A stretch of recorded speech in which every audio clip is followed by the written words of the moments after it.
Friends, ನಾನು ಅನ್ಕೊಟ್ಟೆ ಹುಡುಗಿ ಇವತ್ತೇನಪ್ಪ ಅಂದರೆ ಅದೇ ವರಲಕ್ಷ್ಮಿನ ಅವರು ವಿನ್ ಮಾಡಿದ್ರಲ್ಲ ನಂದಿನಿ ಅಂತ, ಅವ್ರ ಮನೆಗೆ ಬಂದಿದ್ದೀನಿ. ಅವ್ರು ಏನಪ್ಪ ಅಂದರೆ ನಾನು ಕೂಗ್ಬಿಟ್ಟು ಬಾಗ್ನ ಕೊಟ್ಟರು. ನನಗೆ ತುಂಬ ಖುಷಿ ಆಯ್ತದೆ. ಆದರೆ ನಮ್ಮ ಅಣ್ಣ ತಮ್ಮ ಅಂದರು ಅವರೇ ಯಾರಿಗೂ ನನ್ನ ತಮ್ಮ ಬಂದು ನಾವು ಓದ್ತಾವೆ, ನಾನು ಚಿಕ್ಕವನು, ನಮ್ಮ ದೊಡ್ಡಮ್ಮನ ಮಗ ಅವನೇ.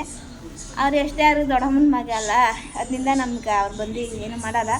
ಇರಲಿ, ಎಲ್ಲರೂ ಚೆನ್ನಾಗಿರಲಿ. ಎಲ್ಲ ಹೆಣ್ಮಕ್ಳಿಗೂ ನಾನು ಹೇಳೋದಷ್ಟೇ, ಎಲ್ಲ ಅಣ್ಣಂದ್ರಿಗೂ ತಮ್ಮಂದ್ರಿಗೂ ನಾನು ಹೇಳೋದಷ್ಟೇ, ಹೆಣ್ಮಕ್ಳಿಗೆ ಬಂದು ಬಾಗ್ನ ಅನ್ನೋದು ಕೊಡ್ರಿ. ನಿಮ್ಮ ಕೈಯಾಗೆ ಎಷ್ಟು ಆಯ್ತದೋ ಅಷ್ಟೇ ಕೊಡ್ರಿ. ಹೆಣ್ಮಕ್ಳು ಅಷ್ಟೇ, ನೀವು ನನಗೆ ಅಷ್ಟು ಮಾಡಬೇಕು, ನನಗೆ ಇಷ್ಟು ಮಾಡಬೇಕು ಅನ್ನೋ ಆಸೆ ಇಟ್ಕೋಬೇಡ್ರಿ. ಯಾಕಂದರೆ ಇಲ್ದಿರೋ ಇರೋರು ಎಷ್ಟೋ ಜನ ಅವರೇ. ನಿಮ್ಗೆ ಎಷ್ಟು ಕೊಡ್ತಾರೋ ಅಷ್ಟಾಗೆ ಖುಷಿಯಾಗಿ ಈಸ್ಕೊಂಡೋಗ್ರಿ. ಇದು ಇಲ್ದಿದ್ದವ್ರು ಕೂಡ ಎಷ್ಟೋ ಜನ ಕಷ್ಟ ಬಿಡ್ತಾರೆ, ನಮ್ಮ ಅಣ್ಣ ತಮ್ಮಂದರು ಕೊಟ್ಟಿಲ್ಲ ಅಂತ.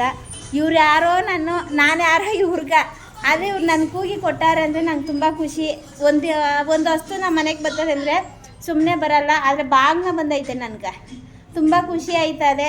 ಇವ್ರ ಮನೆಗೆ ಆಯುಷು, ಆರೋಗ್ಯ, ಸಂತೋಷ, ಸುಖ ಸಂತೋಷ ಕೊಟ್ಟು ದೇವ್ರು ಕಾಪಾಡಲಿ ಅನ್ನೋದೇ ನನ್ನ ಆಸೆ. ಥ್ಯಾಂಕ್ ಯು ಸೋ ಮಚ್ ಅಮ್ಮ.